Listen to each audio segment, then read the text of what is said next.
let's talk about books that I've read for grad school. I did this series, oh my gosh, it's been like 4 years now, where I did my undergrad and the books that I read for my undergrad degree, reading for school. Well, obviously, I haven't really been reading for school. I've been reading while teaching for the last 4 years, and I could definitely do some breakdowns on that, but I went back to grad school this fall, and they had me reading all kinds of things. We did this thing called a reader profile back in undergrad that was ranking sort of the things you reach for to read for fun and the things you reach for to read because it's obligation.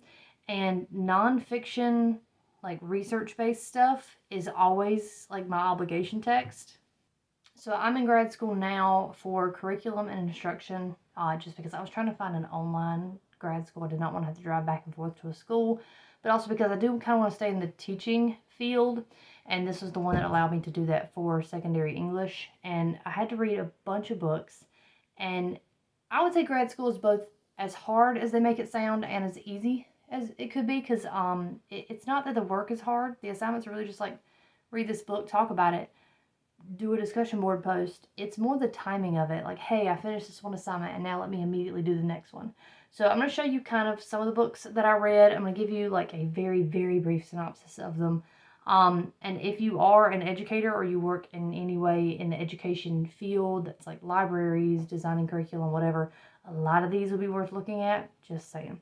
So I only took 2 classes this semester. I took teacher leadership, which met from August to December, and I took adolescence and learning, which was only an 8-week course from October to December. And that one was probably the harder one. There was a lot of reading for that one. But the teacher leadership class was very cool. It was basically 3 weeks to read a book, do a discussion post on it, and then do like an analytic representation of what you learned from it. And the first book we read for that was Mothers United by Andrea Dyrness. And it is about a school in Oakland that was created to be a more small and community-focused school. But this book is really focused on the counter-narrative of the mothers, that we create this idea that they don't want to be involved, and it's less that they don't want to be involved and more than we don't want to go through the effort of involving them. There was this dichotomy between the two groups, the teachers and the school, and the mothers who became Madres Unidas, and met in a kitchen to talk about their children and what the school was doing. I had a hard time sympathizing with the teachers because the teachers never seemed to want to correct their behavior to reach out to the mothers. But the book itself does a really good job of presenting both sides as wanting the, like, what's better for the children. The teachers just had more of an objective viewpoint because they didn't have actual stake in the children. I mean, it's a standard that's repeated throughout most of these texts, that most teachers in America are white female teachers. And I don't like some of the implications of the book, that you can't care as much if you do not have children, or you do not have children in the school system. And I mean, I don't have kids, like, currently physically of my own, but I do care a lot. I'm assuming that I would care more if I had kids in the school, but sometimes it rubbed me the wrong way, this one, the way it sort of implied that the teachers didn't have stake in it. They just wanted comfort. But you do want everyone in the school to be comfortable. So this is a really tough one to read, but I really felt for the mothers here because they were doing their best to show that they knew what they were doing. And just because not all of them spoke English, they weren't really getting respected the way they needed to, because they could not communicate their ideas in the language of pedagogy and in English. However, there was more that seemed to be getting accomplished at those meetings than the school meetings. It's a big book. It's very long. It's very easy to read. It's written in a very narrative sense, and you learn a little bit about each of the mothers as you go along. So this was a really good way to start the class. It also, I think, was the biggest book we read, so that was nice to go ahead and get the big one out of the way. The next book we read in that class, like, linked very nicely to it, and it's April Baker Bell's Linguistic Justice. This is a pretty recent text. I think it just came out earlier last year, I want to say. And I was very excited to read it because I worked with the ECU Writing Center to do a letter on linguistic justice that kind of covered this concept of, we have to stop teaching colorblind grammar and language instruction and start teaching our Black students Black language, and how it is a language system. It was created through colonization and enslavement of Black people in America, and they created it out of a need to be able to communicate with each other. And so it's just as much of a language system as any other. Kids don't know that. Kids don't know that. They're only taught, if they're taught at all, usually in this area, code switching, which we don't want to do that because that implies that there is a better language, and it implies that there's a hierarchy of language, and white people are setting that hierarchy up. So that's not really fair to these kids. This one was a very short book. It had a lot of lesson plans and activities in it, but her writing style was so like very approachable. Again, I'm not really a nonfiction research reader per se, but I got through this one pretty quickly. And you can see it's well tabbed up. I've got a lot of things that I can go back and pull from. This was a great book for conversations in my English class when we do grammar instruction on the daily, and we got to talk about why this felt natural for them to say, but this is technically the appropriate one on a text. So it's worth it for the conversations that you can have with your students about things. You just have to be open to having those conversations. The next book I had to read for that class was Good Reception, and Good Reception by Antero García is about putting games in your classroom and doing technology-based things, stuff with tablets, stuff with scan tools, playing stuff in your room, and how like the internet and technology can help you, but it has to be intentional. And like, how can we guide technology to use it to make our kids more civic-minded and make them prepared for the world around them and after school? And it was a little tough to read. All three of these books have been very much not about kids like mine, if that makes sense. In the sense that, like, teenagers are teenagers, right? But all of these were very, and here's how California does it. And so it got a little bit frustrating to continue to read things about California schools. And it just doesn't represent our kids very well. But this was pretty helpful in finding some new ways to utilize tools in my class. We did some things with QR codes to practice for that. And I mean, they sometimes get it, but that was not necessarily my favorite one of the texts that I read, and neither was the next one. It's a good read, but it was very dry, and that is Suddenly Diverse, How School Districts Manage Race and Inequality. Again, good topic. Very, very interesting conversations regarding data in here and how the switch after No Child Left Behind to become data-driven schools has kind of erased the responsibility of communities for socioeconomic development of schools, because you can get away with saying, well, we have more blank students, so that's why our scores are lower. We have more blank families in our schools, and so that's why our scores are low. And you can scapegoat marginalized communities because your data's not good. And so when you see people moving into your neighborhood who aren't like you can say, oh, well, there goes the neighborhood.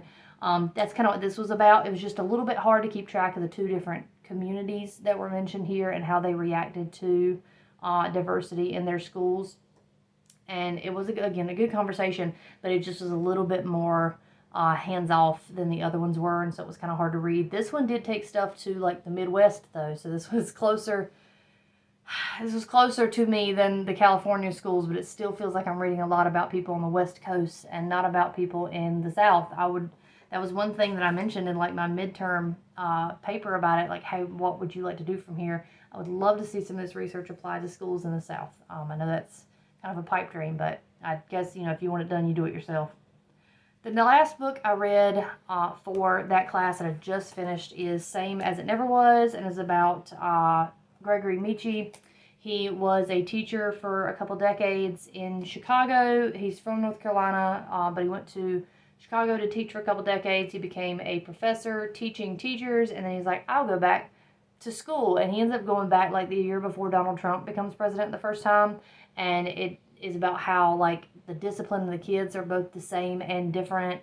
Priorities are different, whereas he was able to do full like civic lessons and teach kids to like engage in passions that they have.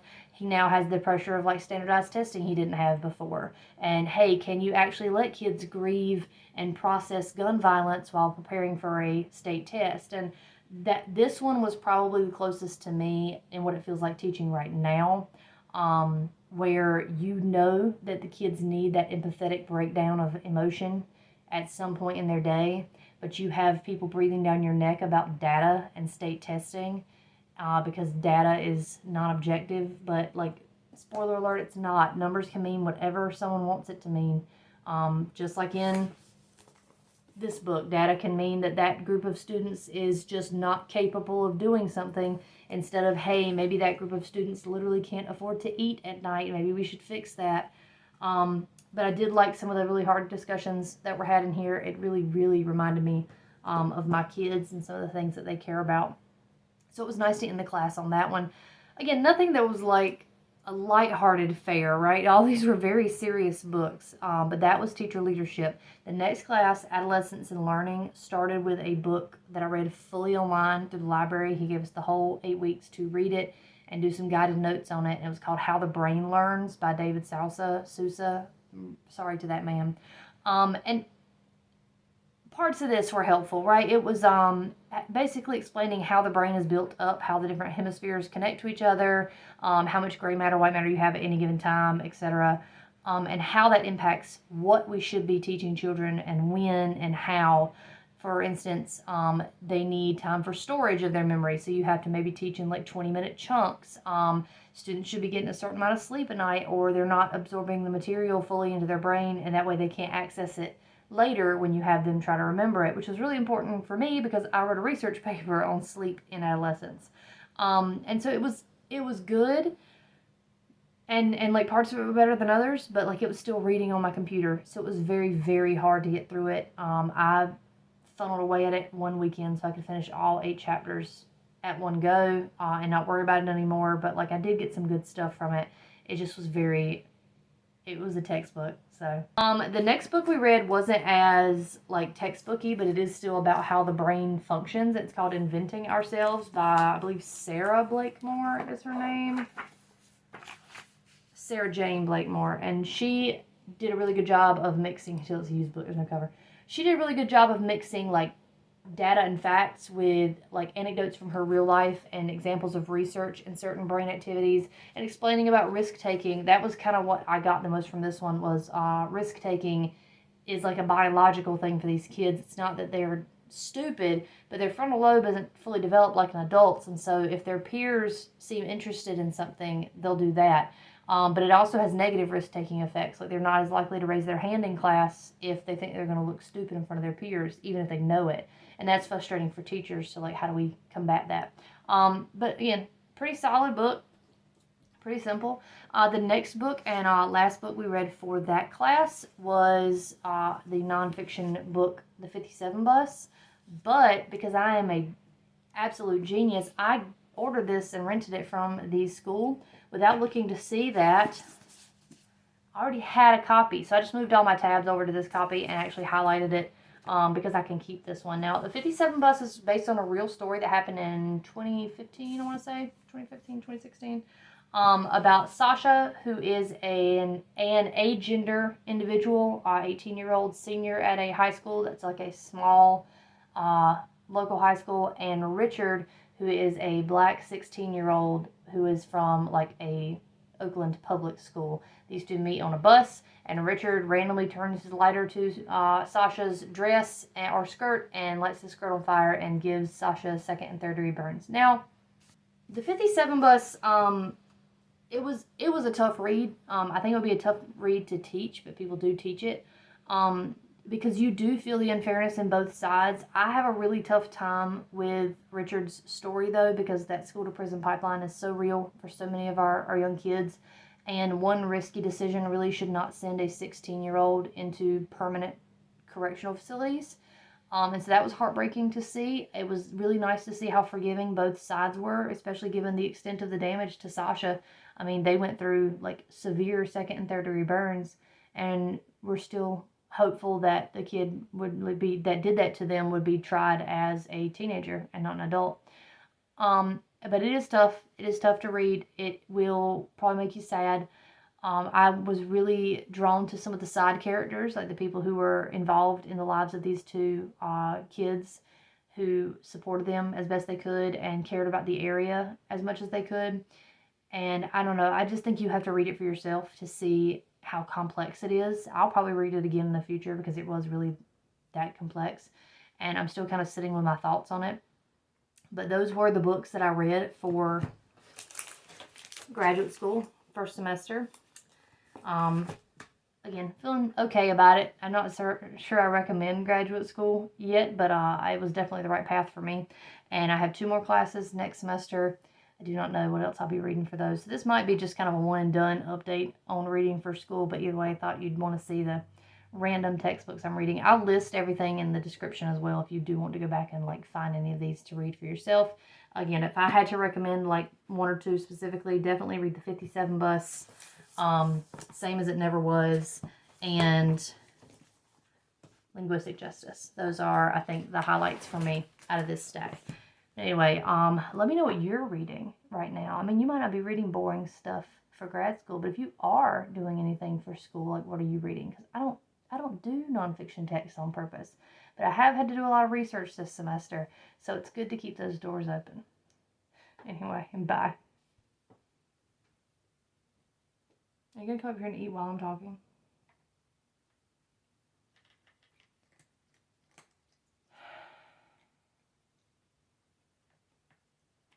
Of all the times, you're such a fat boy.